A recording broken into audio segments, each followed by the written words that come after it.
Imagine this, you are the most feared warrior of the 17th century, and you have outrun the Mughal armies, killed 7-foot general with a concealed weapon, escaped the most guarded court in the world, hidden inside the basket of sweets only, and built a navy from scratch to challenge the Dutch, the British, and the Portuguese, all at the same time. And you did it not just with a sword, but with your mind. Today, on the 395th birth anniversary of Chhatrapati Shivaji Maharaj, we will not just talk about warrior, we will talk about one of the most calculated, brilliant, and geopolitically sophisticated mind in recorded history.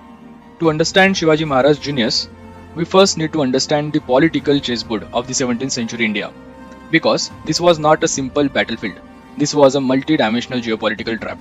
When Shivaji Maharaj was born, the Deccan was carved up between the Adil Shahi Sultanate of Bijapur in the west, the Qutub Shahi Sultanate of Golconda in the east, and the fading Nizam Shahi of Ahmednagar.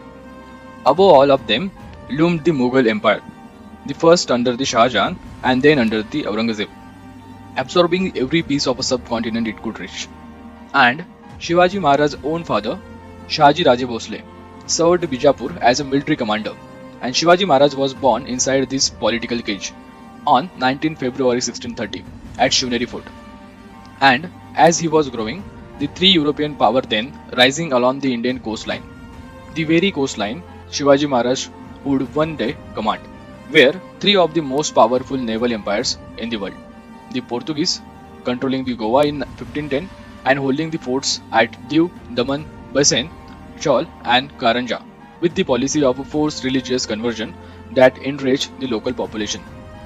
The Dutch East Indian Company, which had established a factory at Vengurla in 1649 and had significant commercial interest across the Konkan.